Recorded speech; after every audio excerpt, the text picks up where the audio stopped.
ರಾಜ್ಯ ರಾಜಕೀಯದಲ್ಲಿ ಒಂದೇ ಒಂದು ವಿಚಾರ ದೊಡ್ಡ ಮಟ್ಟದಲ್ಲಿ ಚರ್ಚೆ ಆಗ್ತಾ ಇದೆ. ಅದು ನರೇಗಾ ಕಾಯ್ದೆಯನ್ನ ಬಿಟ್ಟು ಈಗ ರಾಮ್ಜಿ ಕಾಯ್ದೆಯನ್ನ ವಿನೂತನವಾಗಿ ಜಾರಿಗೆ ತರಲಾಗಿದೆ ಅಂತ.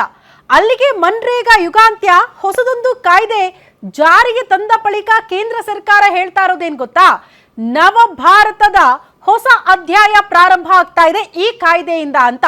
ನಾವು ಜನರ ಪರ ಇದ್ದೀವಿ, ಗ್ರಾಮೀಣ ಜನರ ಪರವಾಗಿದ್ದೀವಿ, ಹಂಗಾಗಿ ಹೊಸದೊಂದು ಕಾಯ್ದೆಯನ್ನ ಸ್ವಲ್ಪ ಚೇಂಜಸ್ ಮಾಡಿ ಜಾರಿಗೆ ತಂದಿದ್ದೀವಿ ಅಂತ ಕೇಂದ್ರ ಹೇಳ್ತಾ ಹೋದ್ರೆ, ರಾಜ್ಯ ಸರ್ಕಾರ ಹಳ್ಳಿಗಳನ್ನ ಉದ್ಧಾರ ಮಾಡ್ತಾ ಇಲ್ಲ, ಜನರನ್ನ ಉದ್ಧಾರ ಮಾಡ್ತಾ ಇಲ್ಲ, ಬದಲಾಗಿ ರಾಜ್ಯಗಳನ್ನ ದಿವಾಳಿ ಮಾಡುವಂತ ಹುನ್ನಾರ ಕೇಂದ್ರ ಸರ್ಕಾರದ್ದು. ಬೇಕಿತ್ತ ಮನ್ರೇಗಾ ಯೋಜನೆಯನ್ನ ಕೈಬಿಟ್ಟು ರಾಮ್ಜಿ ಕಾಯ್ದೆಯನ್ನ ಜಾರಿಗೆ ತಂದಿದ್ಯಾಕೆ? ರಾಜ್ಯಗಳಿಗೆ ಹೊರೆ ಆಗ್ತಾ ಇದೆ, ರಾಜ್ಯಗಳು ದಿವಾಳಿ ಮಾಡುವಂತಹ ಕೆಲಸಕ್ಕೆ ಕೇಂದ್ರ ಸರ್ಕಾರ ಕೈ ಹಾಕಿದೆ ಅನ್ನುವಂತಹ ವಿಚಾರವನ್ನ ಬಹುತೇಕ ರಾಜ್ಯ ಸರ್ಕಾರಗಳು ಕೇಂದ್ರದ ವಿರುದ್ಧ ಮುಗಿಬೀಳ್ತಾ ಇದೆ. ಇನ್ಫ್ಯಾಕ್ಟ್ ರಾಜ್ಯದಲ್ಲಿ ಕಾಂಗ್ರೆಸ್ ನಾಯಕರು ಇದೇ ವಿಚಾರಕ್ಕೆ ಸಂಬಂಧಪಟ್ಟಂತೆ ಇವತ್ತು ಅತಿ ದೊಡ್ಡ ಹೋರಾಟಕ್ಕೆ ಮುಂದಾಗ್ತಿದ್ದಾರೆ. ಒನ್ಸ್ ಅಗೇನ್ ಮನ್ರೇಗಾ ಯೋಜನೆಯೇ ರಾಜ್ಯದಲ್ಲಿ ಜಾರಿಯಾಗಬೇಕು, ವಾಪಸ್ ಅದೇ ಕಾಯ್ದೆಯನ್ನ ಇಂಪ್ಲಿಮೆಂಟ್ ಮಾಡಬೇಕು ಅಂತ.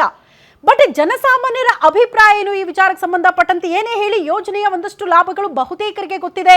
ಈ ಹಳ್ಳಿಗಳ ಭಾಗದಲ್ಲಿ, ಗ್ರಾಮೀಣ ಪ್ರದೇಶಗಳಲ್ಲಿ ಮನ್ರೇಗಾ ಯೋಜನೆ ಎಷ್ಟು ಮಟ್ಟಿಗೆ ಯೂಸ್ ಆಗ್ತಾ ಇತ್ತು ಅಂತ ಅಂದ್ರೆ, ಈ ಬರಗಾಲ ಬಂದಂತ ಹೊತ್ತಲ್ಲಿ ಜನ ಎಲ್ಗೋ ಗುಳೆ ಹೋಗಬಾರದು, ಬದಲಾಗಿ ಅವ್ರದೇ ಊರಲ್ಲಿ ರಿಜಿಸ್ಟರ್ ಮಾಡುವ ಮೂಲಕ ಈ ಯೋಜನೆಯ ಲಾಭ ಪಡೆದುಕೊಳ್ತಾ ಇದ್ರು. ಕಾರಣ ತಾವೇ ಕೆಲಸಗಳನ್ನ ಮಾಡೋ ಮೂಲಕ 100 ದಿನಗಳ ಕೆಲಸವನ್ನ ಅನಿವಾರ್ಯವಾಗಿ ಜನರಿಗೆ ಕೊಡಬೇಕಾಗಿತ್ತು, ಅದರ ಸಂಬಳವನ್ನ ಕೂಡ ಜನರಿಗೆ ಕೊಡಬೇಕಾಗಿತ್ತು. ಹಾಗಾಗಿ ಜನ ಆರಾಮಾಗಿ ಲೈಫ್ ಅನ್ನ ಲೀಡ್ ಮಾಡ್ತಾ ಇದ್ರು. ಬಟ್ ಈಗ ಹೊಸದೊಂದು ಯೋಜನೆಯಿಂದ ಮತ್ತಷ್ಟು ಲಾಭ ಜನರಿಗೆ ಆಗ್ತಾ ಇದೆ ಅಂತ ಕೇಂದ್ರ ಸರ್ಕಾರ ಕೂಡ ಹೇಳ್ತಾ ಇದೆ. ಕಾರಣ 100 ದಿನ ಮಾತ್ರ ಅಲ್ಲ, 125 ದಿನ ಕೂಡ ನೀವು ಕೆಲಸ ಮಾಡಬಹುದು, ನಿಮಗೆ ಸಂಬಳ ಸಿಗುತ್ತೆ ಅಂತ.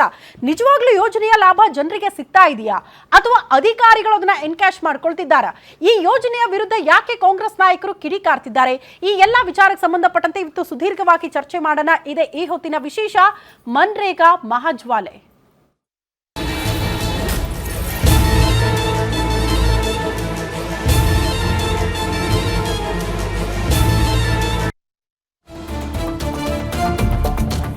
ಬಿಟ್ಟಿದ್ದೇ ಅತಿ ದೊಡ್ಡ ಆಕ್ರೋಶಕ್ಕೆ ಕಾರಣ ಆಗ್ತಾ ಇದೆ. ಕಾಂಗ್ರೆಸ್ ನಾಯಕರ ಹೋರಾಟ ಇನ್ನೂ ಕೂಡ ಆರ್ತಾ ಇಲ್ಲ. ರಾಜ್ಯಪಾಲರು ಭಾಷಣ ಮಾಡಿಲ್ಲ ಅನ್ನುವಂತಹ ವಿಚಾರದ ಬೆಂಕಿ. ಇವತ್ತಿನಿಂದ ಕಾಂಗ್ರೆಸ್ ಬಿಜೆಪಿ ನಡುವೆ ಇದೇ ವಿಚಾರಕ್ಕೆ ಸಂಬಂಧಪಟ್ಟಂತೆ ಹೋರಾಟ ಆಗುತ್ತೆ. ಕೇಂದ್ರ ಸರ್ಕಾರದ ವಿರುದ್ಧ ಕಹಳೆ ಮೊಳಗಿಸೋದಕ್ಕೆ ಕಾಂಗ್ರೆಸ್ ನಾಯಕರು ಸಿದ್ಧರಾಗಿದ್ದಾರೆ. ರಾಮ್ಜಿ ವಿರುದ್ಧ ಕಾಂಗ್ರೆಸ್ ಬೃಹತ್ ಪ್ರತಿಭಟನೆ ಮಾಡೋದಕ್ಕೆ ಸಿದ್ಧತೆ ಮಾಡಿಕೊಂಡಿದೆ. ಕಾಂಗ್ರೆಸ್ ಲೋಕಭವನ ಚಲೋ ಮತ್ತಷ್ಟು ಹೆಚ್ಚಾಗುತ್ತೆ ಈ ಕಿಚ್ಚು. ಮನ್ರೇಗಾ ಮರುಸ್ಥಾಪನೆಗೆ ಲೋಕಭವನಕ್ಕೆ ಕೈಪಡೆ ಮುತ್ತಿಗೆ ಹಾಕುವಂತ ನಿರ್ಧಾರಕ್ಕೆ ಬಂದಿದೆ. ಫ್ರೀಡಂ ಪಾರ್ಕ್ನಿಂದ ಲೋಕಭವನಕ್ಕೆ ಕಾಂಗ್ರೆಸ್ ನಾಯಕರು ಪಾದಯಾತ್ರೆ ಮೂಲಕ ಹೋಗ್ತಾರಂತೆ. CM Siddaramaiah, DCM DK Shivakumar ನೇತೃತ್ವದಲ್ಲಿ ಈ ಹೋರಾಟ ಆಗುತ್ತೆ. 10,000 ಕಾರ್ಯಕರ್ತರ ಜೊತೆಗೆ ಲೋಕಭವನಕ್ಕೆ ಮುತ್ತಿಗೆ ಹಾಕ್ತೀವಿ ಅನ್ನುವಂತ ನಿರ್ಧಾರಕ್ಕೆ ಕಾಂಗ್ರೆಸ್ ನಾಯಕರು ಬಂದಿದ್ದಾರೆ.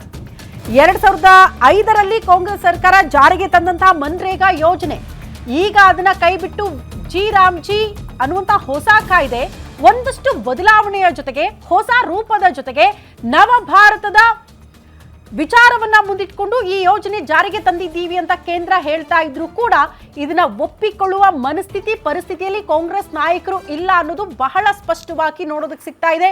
ಹಾಗಾಗಿ ರಾಜ್ಯಪಾಲರಿಗೆ ಬರೆದುಕೊಟ್ಟಂತಹ ಭಾಷಣದಲ್ಲೂ ಕೂಡ ಈ ವಿಚಾರವನ್ನ ಅಳವಡಿಸಿದ್ರು. ರಾಜ್ಯಪಾಲರು ಈ ವಿಚಾರವನ್ನ ಪ್ರಸ್ತಾಪ ಮಾಡಲೇ ಇಲ್ಲ. ಇದಿದೆ ಅನ್ನೋ ಕಾರಣಕ್ಕೆ ಅವರು ಮೊದಲ ಸಾಲು ಕೊನೆಯ ಸಾಲಿಗೆ ತಮ್ಮ ಭಾಷಣವನ್ನ ಸೀಮಿತ ಮಾಡಿ ಅಲ್ಲಿಂದ ಹೊರ ನಡೆಯೋ ಕೆಲಸ ಮಾಡಿದ್ರು. ಆ ಕಾರಣಕ್ಕೆ ಕಾಂಗ್ರೆಸ್ ನಾಯಕರು ಹೈಡ್ರಾಮಾ ಸೃಷ್ಟಿ ಮಾಡಿದ್ರು. ರಾಜ್ಯಪಾಲರನ್ನ ಹಿಂಗ ನಡೆಸ್ಕೊಳ್ಳೋದು ಅಂತ ಬಿಜೆಪಿ ನಾಯಕರು ಕೂಡ ಕೆಂಡ ಕಾರ್ತಿದ್ದಾರೆ. ಹಾಗಾಗಿ ಈಗ ಹೊಸ ಕಾಯ್ದೆಯ ವಿಚಾರ, ರಾಜ್ಯಪಾಲರು ಭಾಷಣ ಮಾಡಲಿಲ್ಲ ಅನ್ನುವಂತಹ ವಿಚಾರಕ್ಕೆ ಸಂಬಂಧಪಟ್ಟಂತೆ ರಾಜ್ಯ ರಾಜಕೀಯದಲ್ಲಿ ಪರ ವಿರೋಧದ ಹೋರಾಟ ಮತ್ತು ಪ್ರತಿಭಟನೆಗಳು ಆಗ್ತಾ ಇದೆ.